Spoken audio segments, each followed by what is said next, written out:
سامعین و ناظرین، ایک ایمان والے کی یہ کیفیت ہونی چاہیے کہ اس کو خوشی ملے تب بھی وہ اللہ کی طرف رجوع کرے، اس کو غم ملے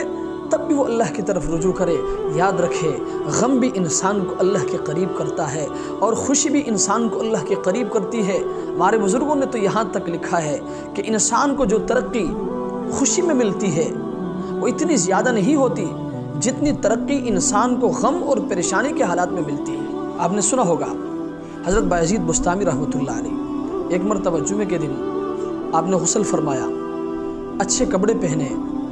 جمعے کی نماز کے لیے مسجد کی طرف جا رہے تھے۔ ایک گھر کے قریب سے گزرے، اس گھر کے چھت پر ایک عورت جھاڑو دے رہی تھی، اس کو پتہ نہیں چلا، اس نے کوڑا کرکٹ نیچے ڈالا تو وہ سیدھے جا کر حضرت بایزید بستامی رحمۃ اللہ علیہ کے سر پر لگے۔ تو حضرت بایزید بستامی رحمۃ اللہ علیہ نے اللہ کا شکر ادا کیا۔ تو ایک دیکھنے والے نے پوچھا کہ حضرت آپ کے سر پر مٹی لگے، یہ بھی کوئی شکر ادا کرنے والی بات ہے؟ تو حضرت بایزید بستامی رحمۃ اللہ علیہ نے فرمایا، ہاں میں تو اس قابل تھا کہ میرے سر پر آگ کے انگارے برسائے جاتے،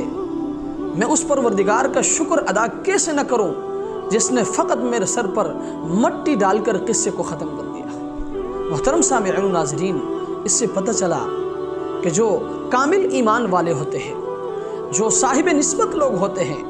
ان کو خوشی ملتی ہے تب بھی وہ اللہ کی طرف رجوع کرتے ہیں، ان کو غم ملتی ہے تب بھی وہ اللہ کی طرف رجوع کرتے ہیں۔ اس لیے میں آپ سے گزارش کروں گا کہ خدا را آپ کو بھی اگر کوئی غم ملتا ہے تب بھی آپ اللہ کی طرف رجوع کریں، آپ کو خوشی ملتی ہے تب بھی آپ اللہ کی طرف رجوع کریں، پھر دیکھیں اللہ کی مدد آپ کے ساتھ کیسے ہوتی ہے۔